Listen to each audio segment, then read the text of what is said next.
Our guest is Dr. Shoaib Khan, Faculty Center for Central Eurasian Studies, University of Mumbai. He is also founder and president of ALFAAZ Education and Culture Society Mumbai. Mr. Khan, welcome. Thank you very much. You have recently visited Donbass and the other liberated areas in Russia. Will you please share up with our readers and audience that what you saw in Donbass and other areas which has been liberated from Ukraine? First of all, I thank you very much for inviting me to your prestigious channel. It's an honor for me. Thank you very much. When I visited Donbass, it was an institute it was an invitation from Zakhar Pralipin Foundation from Russia and A. Babakov, one of the parliamentary members of the Duma, Russia, and also from Vasha Novosti, a Russian news agency. And when we landed in Moscow, and then we traveled by bus for about 14 hours from Moscow to Donetsk. Luhansk we never visited because Luhansk is still very sensitive and there are much more restrictions in Luhansk. So Donetsk it is little bit free, Donetsk. So we visited Donetsk and we went first to the museum of war museum, war memorials. We also met a general there who is in command of this area. He told us everything about what's happening there and how we face the warlike situations.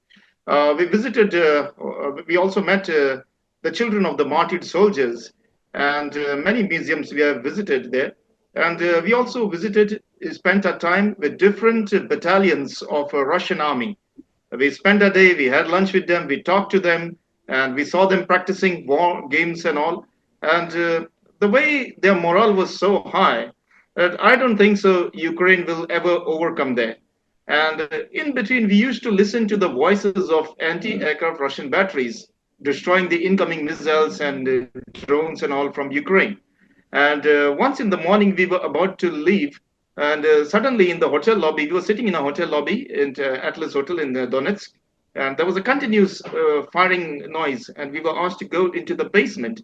And they said there's a big attack from the enemy, and the Russian anti-aircraft batteries are firing continuously to destroy these incoming missiles and drones. And of course, whatever we have seen, we met people from Donetsk. We also visited the refugee camp. The refugee camp was very nice there. And of course, but the people there were very unhappy. They told us about their experiences, about how Ukrainian forces atrocities were committed on them and how they have faced the situation and they are missing their homes there.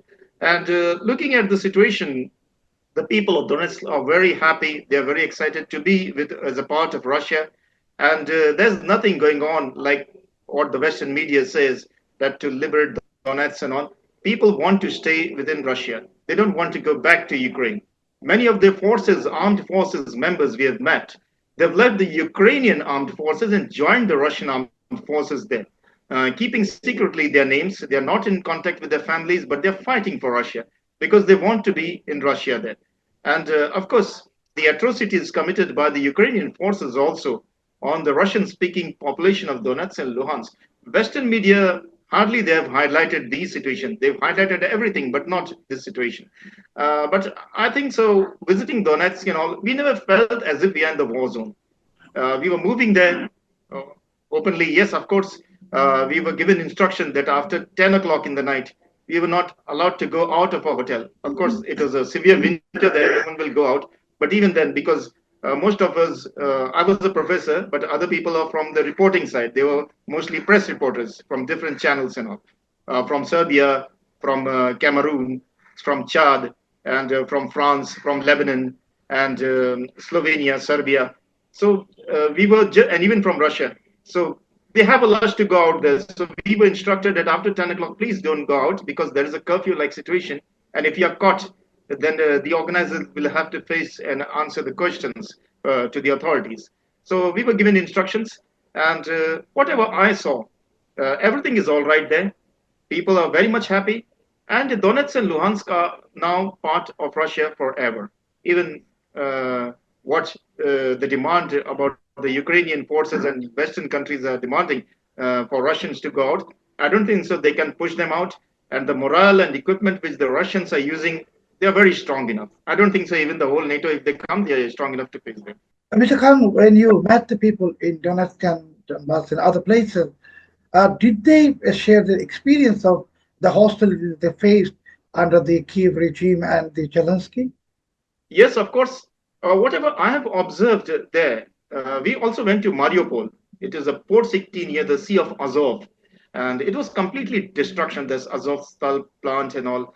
Everything was completely destroyed, and even we saw one ballet theater, which was destroyed, and people were there inside. There were casualties, and one Saint Petersburg company is constructing that ballet hall, and we have seen their construction.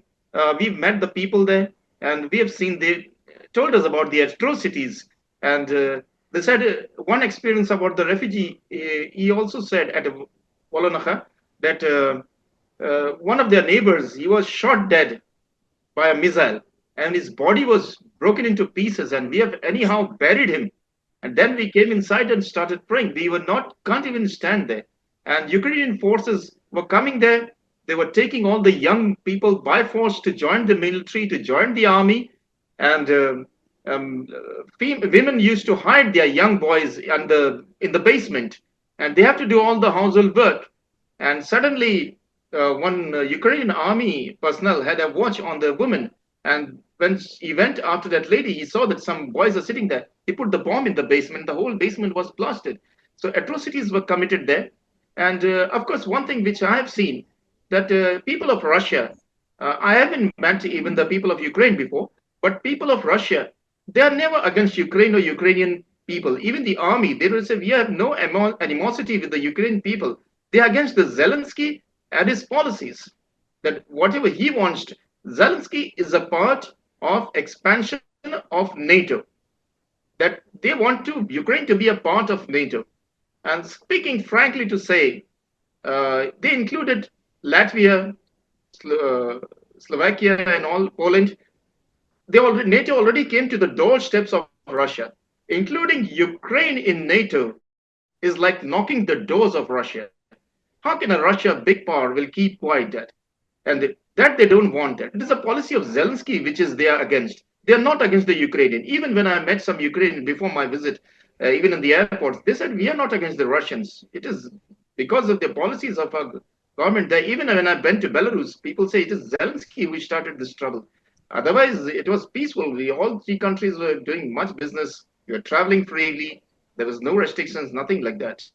Dr. Khan, before the election, President Trump said that he would end the Ukraine war in 24 hours if elected.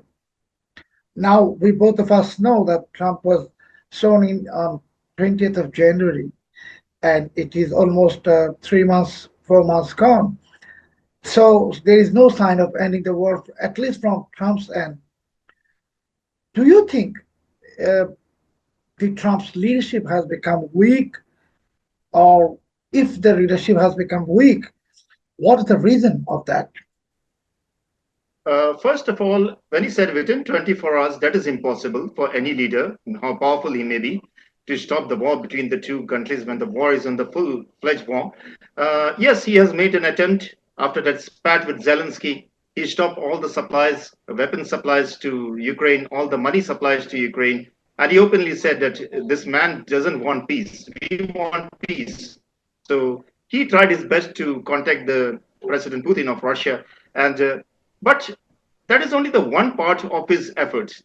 He will have to make more effort. I think Trump will have to pressurize the European Union, who are now very excited to continue this war. Now, even if America has come out of NATO, the other NATO members, the European countries, they are very much excited, and they want to continue with the war. They are trying their best to supply Ukraine with finance and also with weapons. So if this continues, I don't think the war will end in that way. And the other thing is, Trump also within one shot, he went to different policies.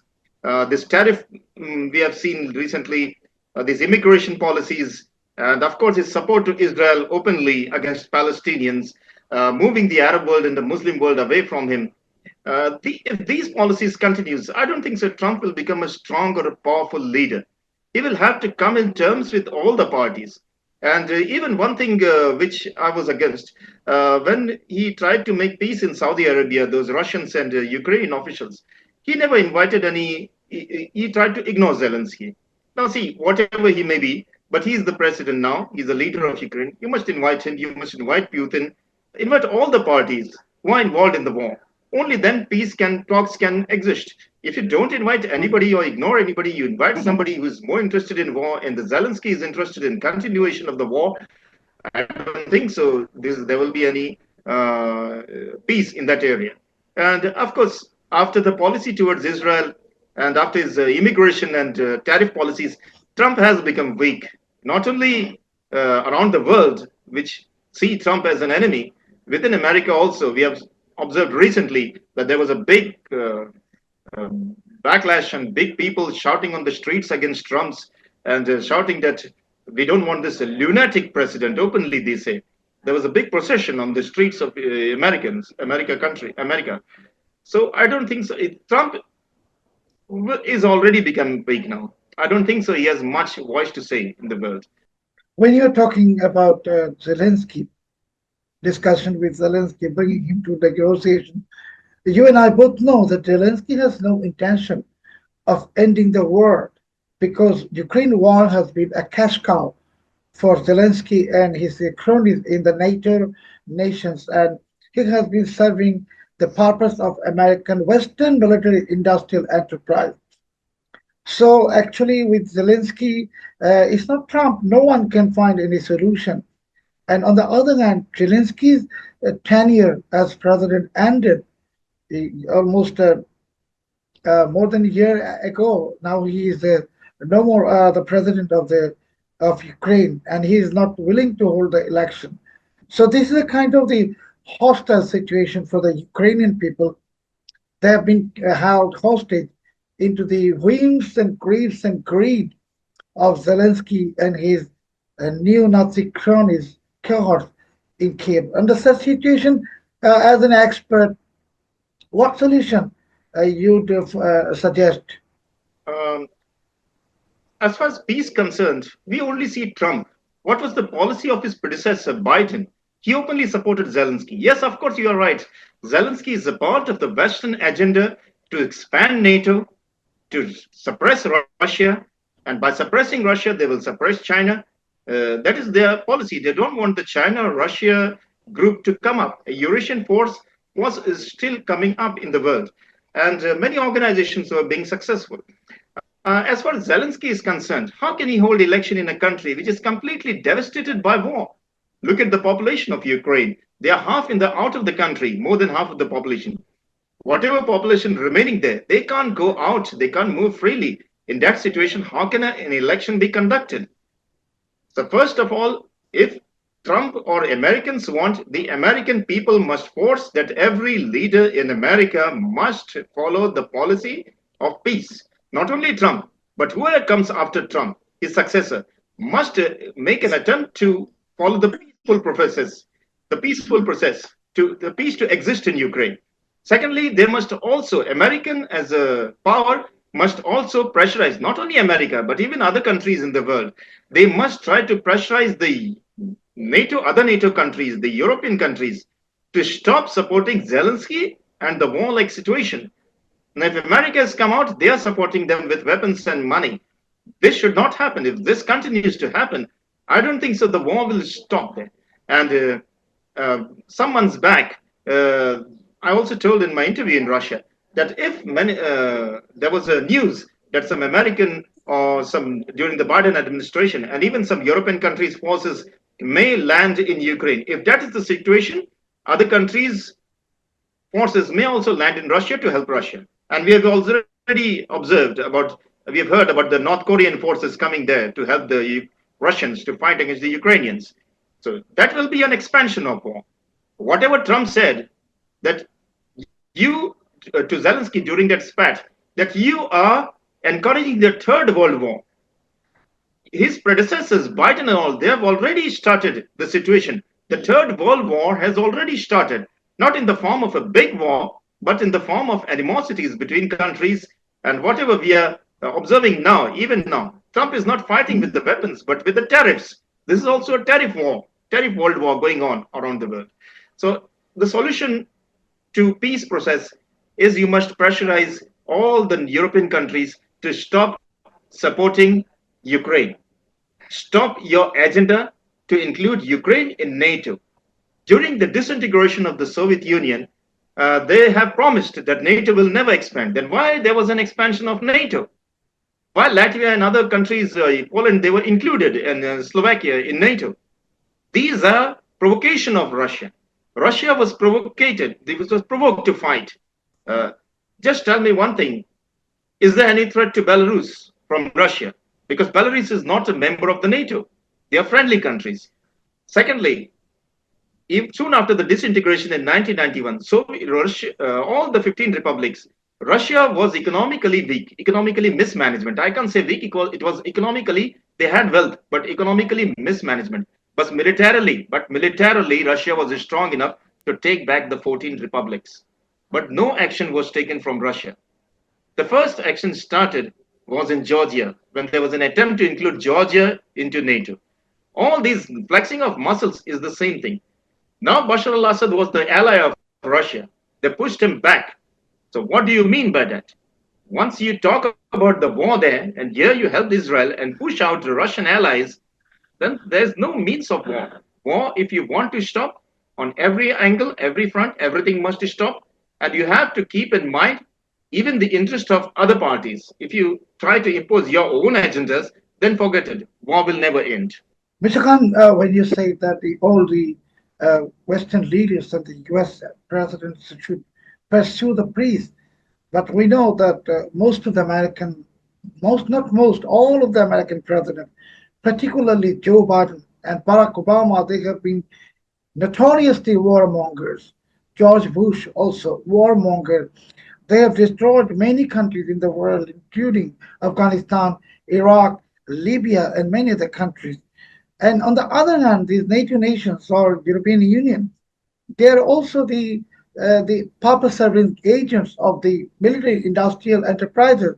So to them, war is the only agenda to serve their funders, because military-industrial enterprise, they are funding the politicians in the US, in the European Union, and in Britain and every other country. So with such a hostile atmosphere in the US, European Union, UK, on the other hand, we have a ray of hope. For example, with President Vladimir Putin, with other leaders in this part of the world, what we call the global south.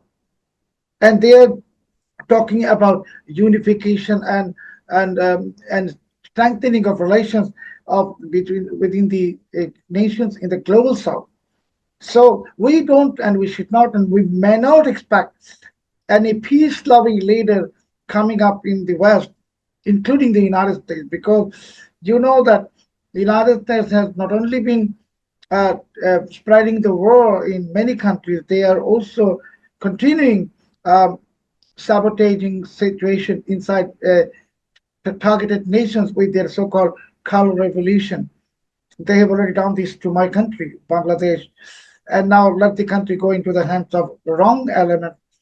And they are always sending their own puppets, which are not belonging to my country and to rule this country. So this is happening everywhere. It's a large plot of actually destabilizing the whole world and making money from that situation. So I don't believe that there can be any president in the United States or anywhere in the Western nation who would love peace, because they are warmongers and war is their business. They have to do this business to benefit the military industrial enterprises. Now, with this scenario, you are an expert, an academic, an expert. So what future you see for BRICS, first of all? And do you believe, or do you think that to counter NATO as a military alliance, there should be a BRICS military alliance also to counter NATO?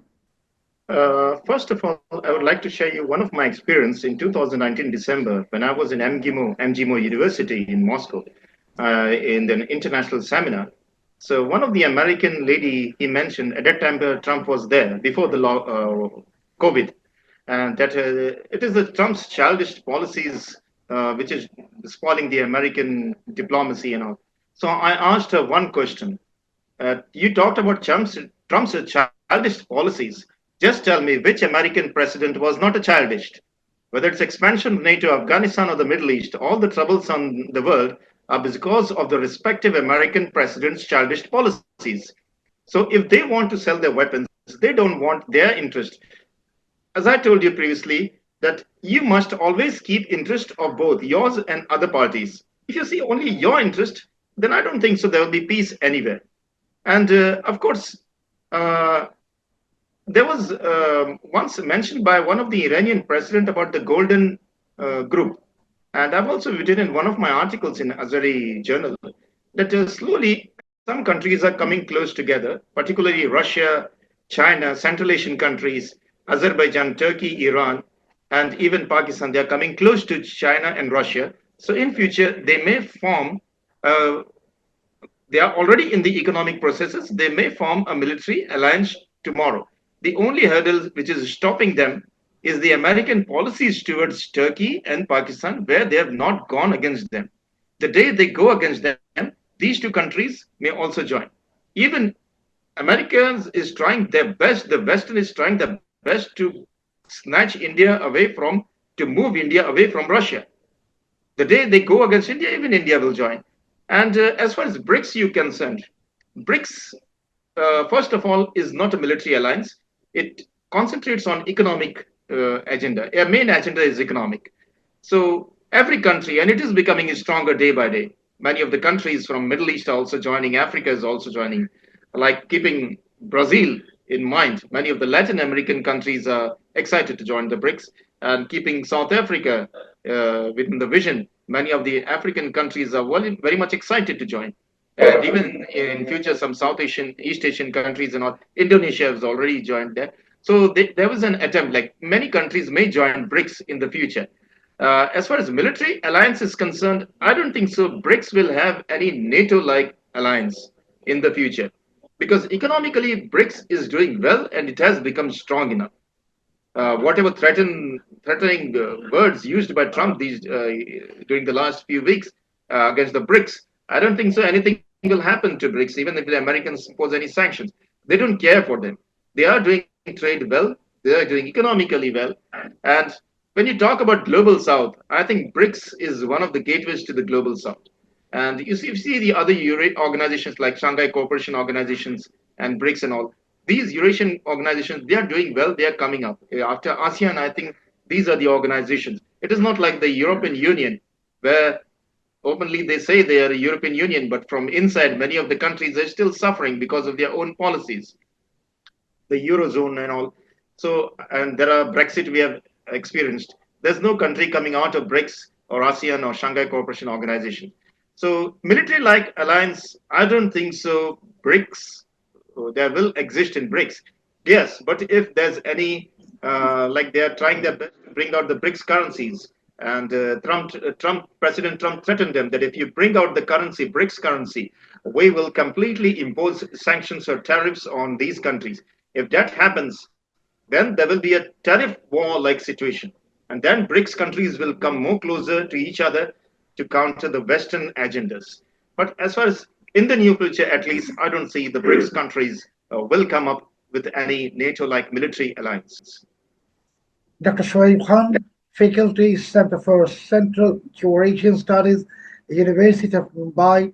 Thank you very much, sir, for giving your precious time to Blitz.